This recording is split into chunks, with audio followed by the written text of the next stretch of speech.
Good மார்னிங்ப்பா. இன்றைக்கி நம்ம இன்னும் கொஞ்சம் வித்தியாசமான ஒரு டாபிக் பார்க்கலாம். பிரிட்ஜ் கோர்ஸில் குளோபல் வார்மிங் அப்படின்னு சொல்லிட்டு இந்த வார்த்தை நம்ம கேள்விப்பட்டிருப்போம். அது என்ன, எப்படி உருவாகுது அப்படிங்கிறத பற்றி நம்ம பார்க்கலாம். அதான் குளோபல் வார்மிங் அப்படின்னு சொல்லுவாங்க. புவி வெப்பமயமாதல் அப்படின்னு சொல்லலாம். பற்றி பார்க்கலாமா? Global warming is a current increase in temperature of the earth's surface, both land and water, as well as its atmosphere. அட்மாஸ்பியர்னா வளிமண்டலம், காற்று மண்டலம்னு அர்த்தம். அதாவது பூமியும் சரி நீரும் சரி இதெல்லாம் அடங்கியது தான் நம்ம வளிமண்டலம் அப்படின்னு சொல்லுவோம். இந்த வளிமண்டலத்தில் வெப்பம் அதிகமாகிறது தான் பூமி வெப்பமயமாதல் அப்படின்னு சொல்கிறாங்க.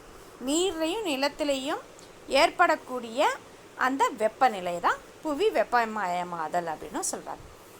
அது எப்படி அப்படின்னா, average temperatures around the world have risen by 0.75 degree C. It means 1.4 degree Fahrenheit over at the last 100 years. அதாவது நம்முடைய சராசரி ஆவரேஜ் டெம்பரேச்சர்னால் சராசரின்னு அர்த்தம். சராசரியான வெப்பநிலை பார்த்திங்கன்னா கிட்டத்தட்ட கடந்த ஒரு 100 வருஷத்தில் ஆண்டுகளில் 0.75 இருந்திருக்கு. இது பார்த்தோன்னா 0.14 அப்படிங்கிற அளவில் அதிகரிச்சிட்டே இருக்குது அப்படின்னு சொல்லலாம். 0.75 ஒவ்வொரு ஆண்டும் இது அதிகரிச்சிட்டே இருக்குது. வெப்பம் அதிகமாயிட்டே இருக்குது அப்படின்னு சொல்லலாம். About 2/3 of this increase has occurred since 1975 அப்படின்னு சொல்லலாம். 1975க்கு பிறகு பார்த்திங்கன்னா இதில் 3 மடங்கு அதிகமாயிருக்கு அப்படின்னு சொல்கிறாங்க. வெப்பநிலை அதிகரிச்சிட்டே இருக்குது. இதுதான் பூமி வெப்பமயமாதல். இப்போ வெப்பம் அதிகமாகிடுச்சுன்னா என்ன அர்த்தம் அப்படின்னா, அப்படியே டோட்டலாக என்விரான்மெண்ட், நம்மளோட சுற்றுச்சூழல், அதுக்கப்புறமேல் பார்த்தோன்னா அந்த கிளைமேட்டிக் கண்டிஷன்ஸ் இல்லையா, காலநிலை மாற்றம், ரெயின்ஃபால், மழைப்பொழிவுலலாம் மிகப்பெரிய மாற்றத்தை அது ஏற்படுத்துச்சு அப்படின்னு சொல்லுவாங்க. Carbon di oxide, methane, chlorofluorocarbon, nitrous oxides are the greenhouse gases warming the earth's surface. பூமியினுடைய மேற்பரப்பில் நம்ம பார்க்கும்பொழுது இந்த இடத்துல கார்பன் டை ஆக்சைடு, அதுக்கப்புறம் தான் கார்பன் டை ஆக்சைட்னா கரியமிலா வாயுன்னு சொல்லுவாங்க. மீத்தேன் உங்களுக்கு தெரியும். குளோரோஃப்ளோரோகார்பன், சிஎஃப்சி அப்படின்னு சொல்லுவாங்க. அடுத்த நைட்ரஸ் ஆக்சைடு. இதெல்லாமே பார்த்திங்கன்னா க்ரீன் ஹவுஸ் கேஸஸ் அப்படின்னா பசுமை குடில் வாயுக்கள் அப்படின்னு சொல்லுவாங்க. இதனுடைய அளவு அதிகரிக்கிறதுனால தான் கார்பன் டை ஆக்சைடு அளவு, மீத்தேனு, சிஎஃப்சி, நைட்ரஸ் ஆக்சைடு இதனுடைய அளவுகள் அதிகரிக்க ஆரம்பித்ததுனால தான் அது என்ன ஆகுதுன்னா பூமி அதிகமான வெப்பநிலையை அது அடையுது அப்படின்னு சொல்கிறாங்க. So it is called the green house case effects. So இதை எப்படி சொல்கிறாங்க அப்படின்னு பார்த்தோம்னா பசுமை குடில் விளைவு அப்படின்னு சொல்கிறாங்க. பசுமை குடில் விளைவு அப்படின்னு நான் சொல்கிறோம். So it is also called the green house effect. இந்த CO2 அப்படின்னு பார்க்கும்பொழுது the CO2 is the most important greenhouse gases contributing to 50% of global warming. அதாவது கார்பன் டை ஆக்சைடு இல்லையா, இந்த கரியமில வாயு தான் பூமி வெப்பம் அதிகரிக்கிறதுக்கான 50% அதுதான் காரணம் அப்படின்னு சொல்லலாம். அப்போ அந்த CO2ங்கிறது எதில் வருது? Burning of fossil fuel and other biomass deforestation result in CO2. So இப்போ அந்த 50% எதை குறிக்குது அப்படின்னு பார்க்கும்பொழுது, எதனால் அந்த கரியமில வாயு கார்பன் டை ஆக்சைடு ஏற்படுது அப்படின்னா நம்ம விறகு எரிக்கிறது, அதுக்கப்புறமேல் பார்த்தோன்னா உயிரில பொருட்களில் இருக்கிறது, அப்புறம் மரத்தை அழிக்கிறது, வெட்டுறது, இந்த மாதிரி காரணங்கள்னால நமக்கு கார்பன் டை ஆக்சைடு அளவு அதிகரிக்குது. இதனால தான் குளோபல் வார்மிங் ஏற்படுது அப்படின்னு சொல்கிறாங்க. The burning of fossil fuel and other biomass deforestation காடுகளை அழிக்கிறதுன்னு அர்த்தம். ஸோ இதனுடைய விளைவாக தான் இயற்கைகள் காரணங்கள்லாம் தான் இதெல்லாம் ஏற்பட்டிருக்கு அப்படின்னு நம்ம காடுகள் அழிக்கிறது நம்ம கண்டிப்பாக ஏதோ ஒரு வகையில் கார்பன் டை ஆக்சைடு அதிகமாகுது இதில் அப்படின்னு சொல்லுவாங்க. இதனால் அப்படின்னு சொல்லலாம். In the past, when the Earth experienced increases temperature, it was the result natural causes, but today it's being caused by human activities. ஆனால் ரொம்ப ஆண்டுகளுக்கு முன்னாடி பார்த்தோன்னா இயற்கையினுடைய தன்மையினால் என்ன செஞ்சுருக்காங்கன்னா பூமி வெப்பமடைஞ்சது. ஆனால் இன்றைக்கு நிலவரங்கள் படி பார்க்கும்பொழுது இந்த பூமி வெப்பமடைகிறதுக்கு என்ன காரணம் அப்படின்னா கண்டிப்பாக ஹியூமன் ஆக்டிவிட்டிஸ், மனிதனுடைய நடவடிக்கைகள் தான் காரணம்னு சொல்லுவாங்க. ஏன்னா இன்றைக்கு பார்க்கும்போது நம்ம நிறையா பவர் பிளான்ஸ், அதாவது கரண்ட்டு தயாரிக்கிறதுக்கு நம்ம என்ன சொல்கிறோம், பவர் பிளான்ஸ்லாம் யூஸ் பண்ணுறோம் இல்லையா. அதுக்கப்புறமேல் காடுகளில் வந்து மரங்கள், மக்கள் வாழ்வதற்காக காடுகளெல்லாம் அழிக்கிறோம். ஸோ அந்த மாதிரி காரணங்கள்னால வந்து இன்றைக்கி வந்து அப்படி தலைகீழாக மாறிடுச்சு. என்னது, நம்முடைய பூமியினுடைய தன்மைகள் மாறிடுச்சு அப்படின்னு நம்ம சொல்லலாம்.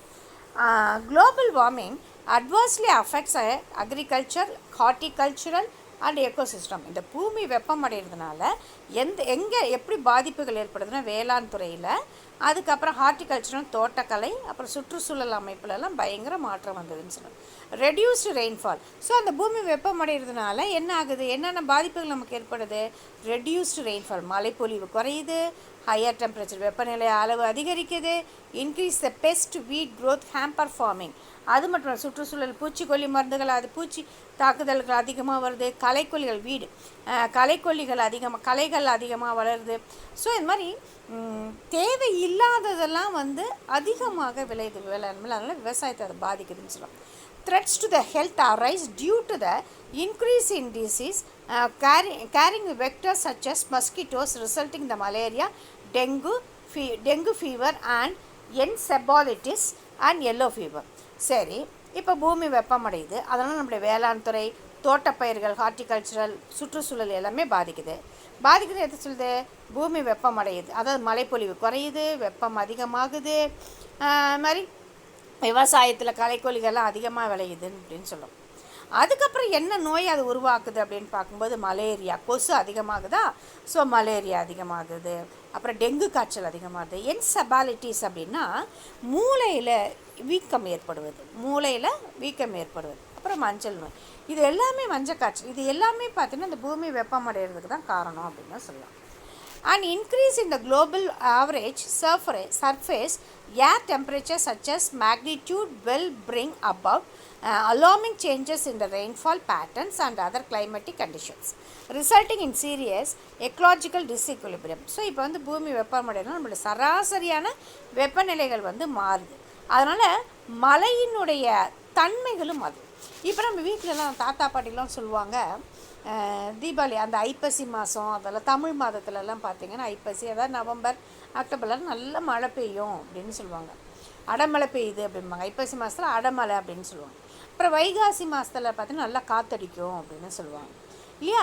அந்த மாதிரி காலநிலைகளை பற்றி அப்போ சொல்லிகிட்டு இருந்தாங்க, இந்த மாதத்தில் இந்த மாதிரிலாம் இருக்கும் அப்படின்னு சொல்லி. ஆனால் இன்றைக்கு நிலவரங்கள் நம்ம கண் கூட இப்போ நம்ம பார்க்கும்பொழுது பார்த்தோம்னா அப்படியே அவங்க சொல்கிறதுக்கும் இப்போ நடக்கிற நிகழ்வுகளுக்கு நிறைய மாற்றங்கள் வருது இல்லையா. நிறைய வேறுபாடுகள் நமக்கே நல்லா தெரியுது. அப்படின்னு பார்த்தா பயங்கர வெயில் அடிக்கும், திடீர்னு பார்த்தா நம்ம எக்ஸ்பெக்ட் பண்ணாத நேரத்தில் மழை பெய்யுது. இந்த மாதிரி அப்படியே என்ன சொல்லலாம், இயற்கையினுடைய சூழ்நிலைகளை மாறிடுச்சு அப்படின்னு சொல்லலாம். இதுதான் வந்து குளோபல் வார்மிங் அப்படின்னு சொல்கிறாங்க. ஸோ இப்போ பார்த்திங்கன்னா கூட ரீசெண்டாக கூட நியூஸ்லலாம் கூட சொன்னாங்க, ஐஸ்லாண்டில் பார்த்திங்கன்னா நம்ம தான் கேள்விப்பட்டோம், ஐஸ்லாண்ட்னா ஃபுல்லாக ஒரே பனி மூடிய ஒரு பகுதி தான் அப்படின்னு சொல்லுவாங்க, நாடு தான். அங்கேயே பார்த்திங்கன்னா ஒரு எரிமலை இன்றைக்கு என்ன செஞ்சுட்டே இருக்காங்க, கிட்டத்தட்ட ஒரு 21 நாளாக ஒரு மாதமாக அப்படியே அந்த பாறை குழம்பு வெளியில் வந்துக்கிட்டே இருக்குது அப்படின்னு தான் சொல்கிறாங்க. ஸோ இந்த மாதிரி என்ன இதெல்லாமே பார்த்தீங்கன்னா நமக்கு வந்து மிகப்பெரிய ஒரு பாதிப்பை ஏற்படுத்துது. ஏன் இந்த எரிமலைகள் வந்து இப்போ 21 நாளாக அது வெளியில் வருது, ஒரு மாதமாக அந்த பாறைக்கிழம்பு வருதுன்னா அதனால் எவ்வளவு அது வந்து நேச்சுரல் டிசாஸ்டர் தான், அது இப்போ இயற்கை காரணங்கள் தான். இருந்தாலும் வந்து பார்த்திங்கன்னா அது எவ்வளோ பெரிய அழிவை தான் நமக்கு அதை ஏற்படுத்துது அப்படின்னு தான் சொல்லலாம்.